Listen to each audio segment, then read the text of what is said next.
오밤중 뉴스 함께하고 계십니다. 지금 시각은 12시 18분 되고 있네요.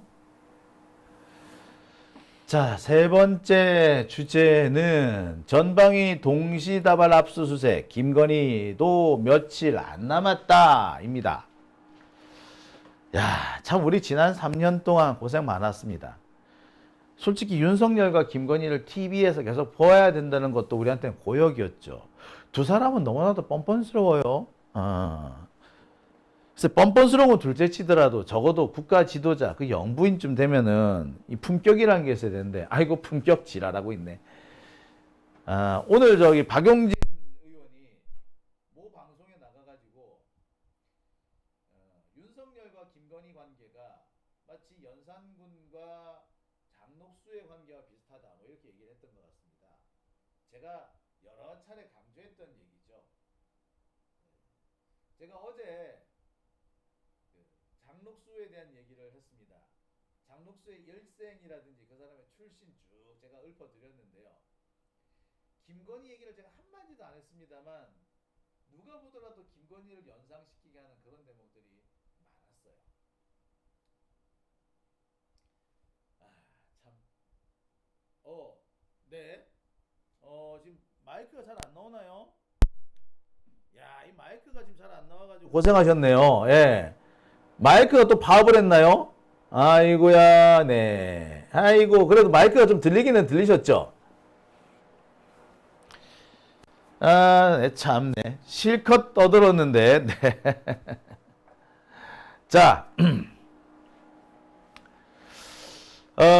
잘 안 들렸다니까 정말 죄송합니다. 아이고, 참 마이크가 참 갑갑하네요, 이거. 이거. 자, 소리가 전혀 안 들린 건 아니셨고요. 네, 살짝 들리셨다고요. 예, 아유, 정말 이게 뭔 일이래. 자, 제가 무슨 얘기 했느냐면요. 별 얘기 안 했고요. 박용진 의원이 최근에 어떤 방송에 나가가지고 윤석열과 김건희의 관계가 연산군과 장녹수의 관계와 비슷하다, 뭐 이런 얘기를 했다고 해요. 제가 늘 하던 얘기죠. 그리고 어제 제가 직접 장녹수가 어떤 여자였다라는 얘기를 쭉 말씀드렸습니다. 제가 장녹수에 대해서 설명을 하면서 제가 김건희 얘기는 한마디도 안 했습니다. 근데 많은 분들이 자연스럽게 김건희를 떠올렸어요. 장녹수는요, 아주 한미한 집안 출신입니다. 아니, 한미한 집안이 아니라 노비였어요. 되게 가난한 집에 살았습니다.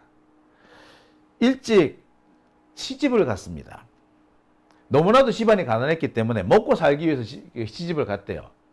근데 워낙에 가난하다 보니까 시집을 간 다음에 아마 매춘을 한 것 같아요. 기생이 아닌데 기생짓을 하기 시작했던 것 같습니다. 근데 꽤 인기가 있었나 봐요. 그러면서부터 이 장녹수의 인생 역전이 벌어지기 시작합니다. 양반집에 소실로 들어가게 되고요. 양반집 소실에서 월산대군의 소실이 됩니다. 그리고 어느 순간 월산대군의 소실에서 연산군의 후궁이 되죠. 참 대단합니다. 그죠? 그러니까 이 사람은 남편을 바꿔가면서 자신이 남편을 바꿀 때마다 조금씩 사회적 지위가 향상이 됐던 거예요. 마침내는 뭐가까지 됐다? 후궁까지 됐는데 연산군이 그 정실 부인 정비와 거의 그 관계가 없다시피 했기 때문에 사실상 장녹수가 중전 역할을 하기도 했다 그래요. 참 뭔가 어디서 많이 본 사람이다, 그죠? 장녹수가 상당히 미모를 가졌다라는 기록도 있지만 많은 기록들에 보면은 장녹수는 미모가 아니라 말을 잘했다라고 합니다. 애교가 많았대요. 얼굴이 예쁘지는 않으나 어려 보였다. 그리고 음주 가무의 유행이 통달했다. 이쁘지는 않나 어려 보였다. 아마도 화장술의 대가가 아니었. 자, 여러분 또 마이크가 꺼졌습니다.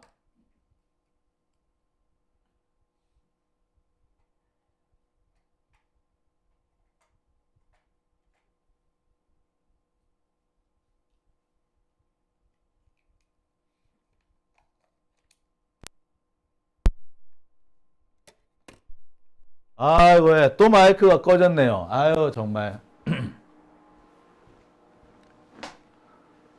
자, 마이크가 움직이면서 꺼진 게 아니고요. 배터리가 다 됐습니다. 예, 마이크 볼륨이 갑자기 가가진 거는요. 제가 이 옆에 별도의 마이크, 서브 마이크를 하나 두고 있습니다. 이 서브 마이크가 작동을 하면서 그래도 자, 오늘 마이크가 계속 사고를 치네요. 이거 뭐 장녹수 얘기 그만하라는 얘기로 드립니다. 장녹수 얘기 그만할게요. 아무리 봐도 이 마이크가 그 김건희 뭐 좀 되나 보다. 자, 그러면은요, 이제 김건희에 대한 그 특검의 압수수색 얘기를 좀 해볼까 합니다. 자, 김건희에 대한 특검의 압수수색이 지금 동시다발적으로 진행이 되고 있습니다. 지금 김건희에 대해서는 김건희 특검이 수사를 하고 있죠. 김건희 특검은 김건희와 관련된 16가지 의혹에 대해서 수사를 하는 곳입니다. 여기서는 최근에 소위 말하는 인천공항 마약 사건에 대해서, 그러니까 우리가 백혜련 경정이 억울하게 피해를 입은 그 사건에 대해서도 수사를 하는 걸로 지금 어느 정도 마무리가 됐다고 그러잖아요.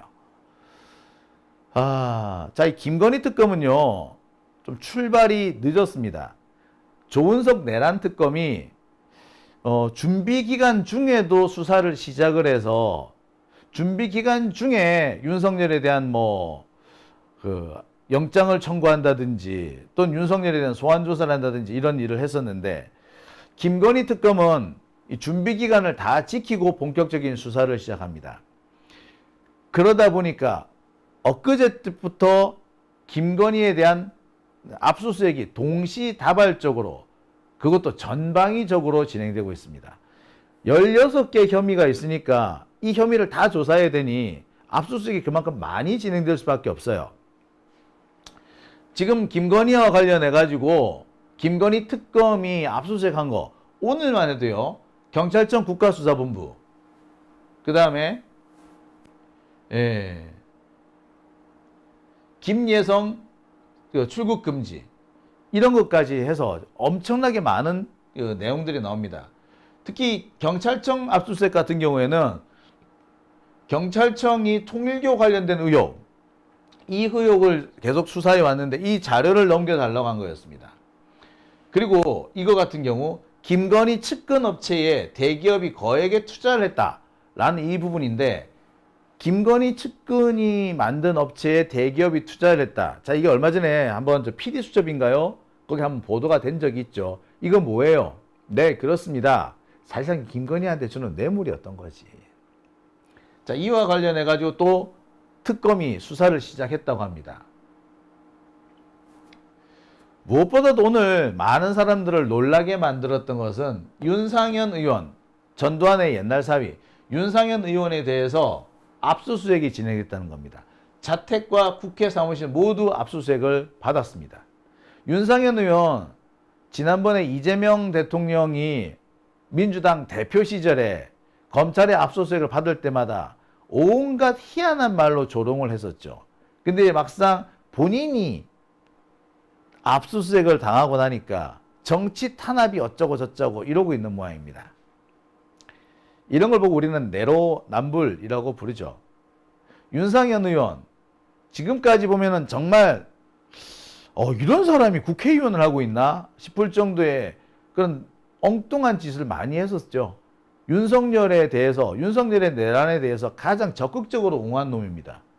자, 그랬던 자가 이번에 드디어 김건희 특검과 관련해서 압수수색을 받습니다. 윤상현 의원은요, 지금 공천 비리 관련, 그러니까 김건희가 공천에 개입했다라는 의혹, 또는 명태균 의혹과 관련해서 여러 가지 의혹을 사고 있죠.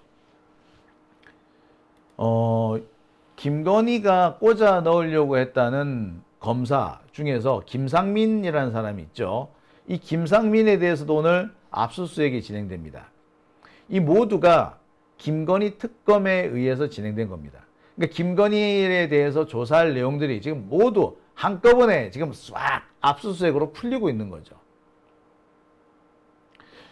자, 상황이 이렇게 되니까 민주당 쪽에서 아주 재밌는 일을 합니다.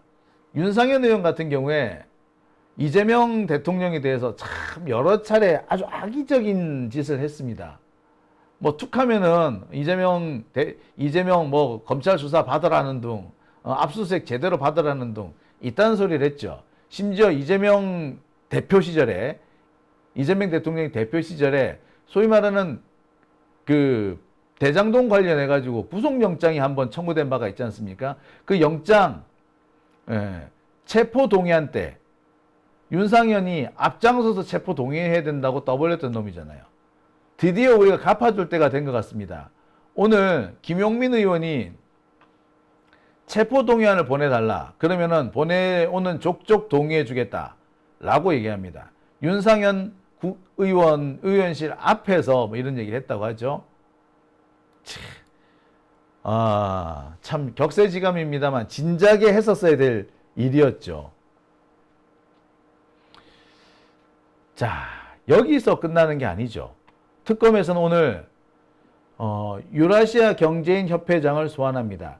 유라시아 경제인 협회장, 그렇습니다. 이 사람은 우크라이나 특검, 우크라이나 재건 사업 그 주가 조작과 관련된 의혹을 소명해 줄 수 있는 사람입니다. 제가 우크라이나 재건 사업 이거 완전히 사기라고 누차 말씀을 드렸던 바가 있는데 드디어 이번에 김건희 특검이 여기까지 손을 뻗쳤습니다.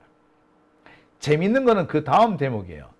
특검이 임성근 부인 그리고 김건희 측근 서로 연락을 했다라는 정황을 포착하고 구명 로비 부분에 대한 수사를 시작했다라는 부분입니다.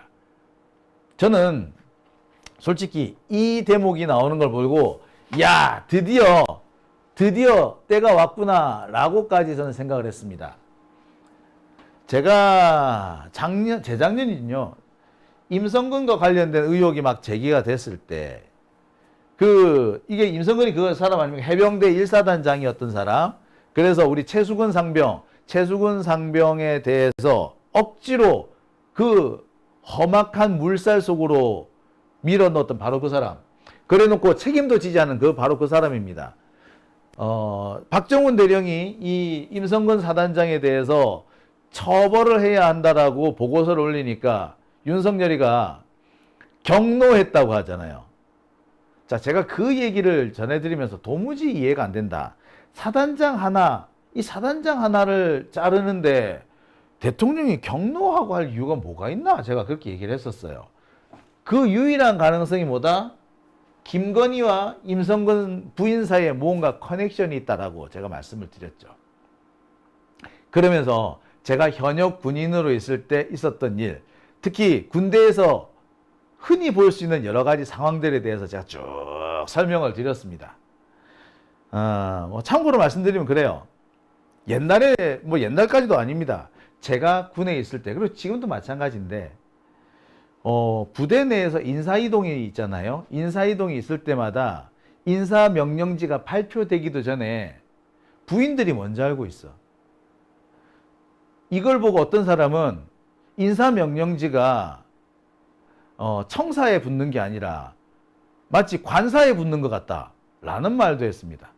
관사에 인사명령지가 붙어야지 본청에 인사명령지가 붙는다 뭐 이런 비아냥까지 나올 정도였어요.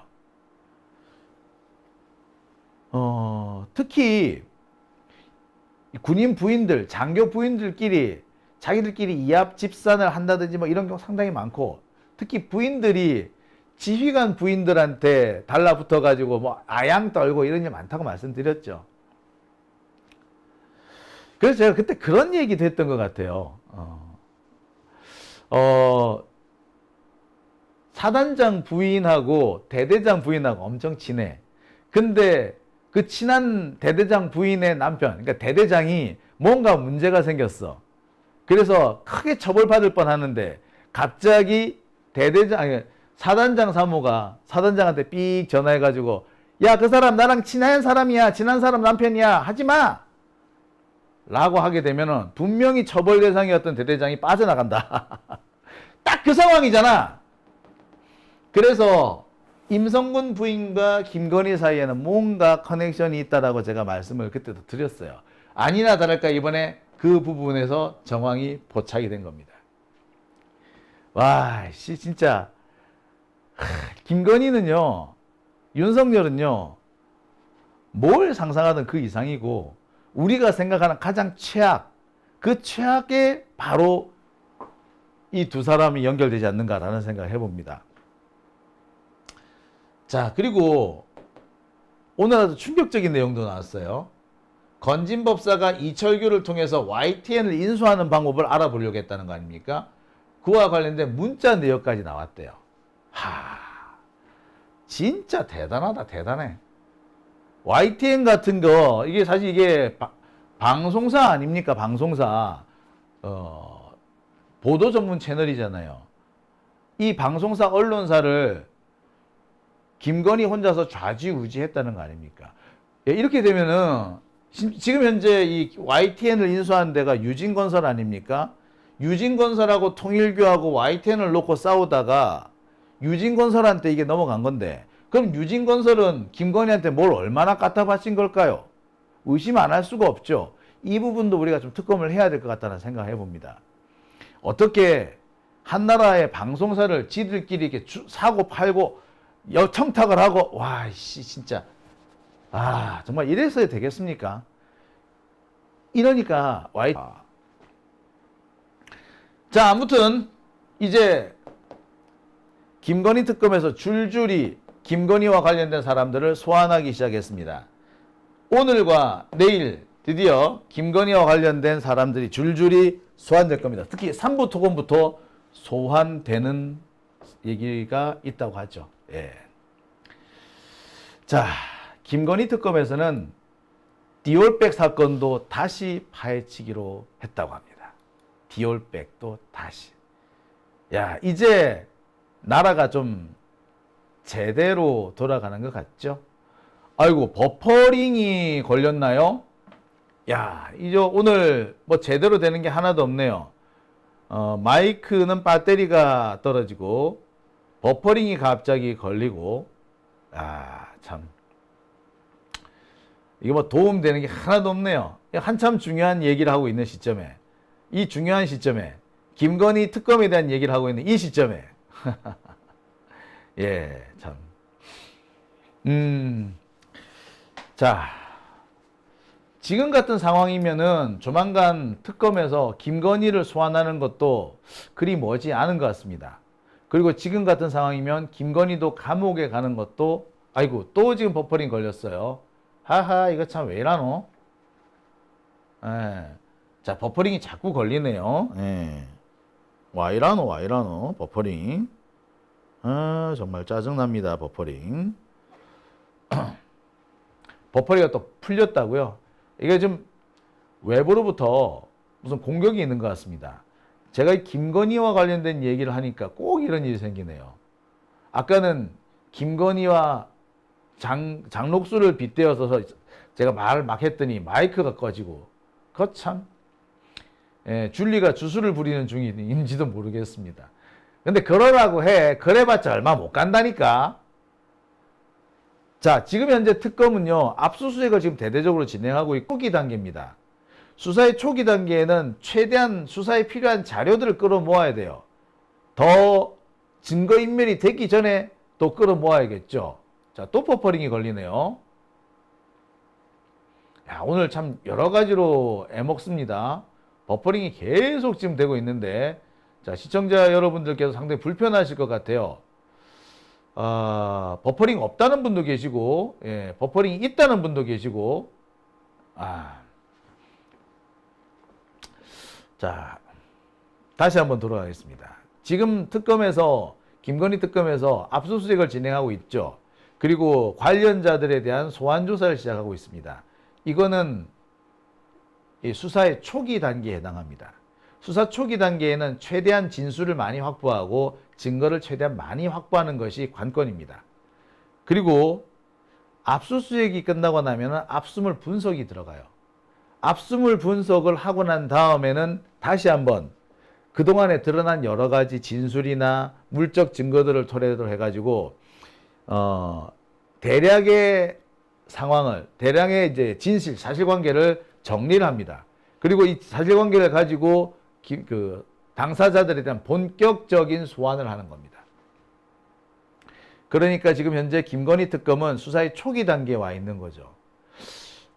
지금 대대적인 압수수색을 하고 있다고 그래서 조만간 김건희가 소환될 것 같다라고 많은 분들이 기대를 하고 계신데 아직까지 조금 일러요. 사실은 많이 일러요.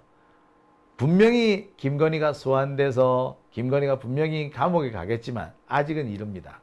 오늘 특검에서 김건희를 만약에 소환한다면 공개 소환하겠다라고 말을 했는데 그것은 조만간 소환하겠다는 뜻이 아니라 그런 원칙을 세워두고 있다라는 것을 선명한 것이다 라고 보시면 될 것 같습니다.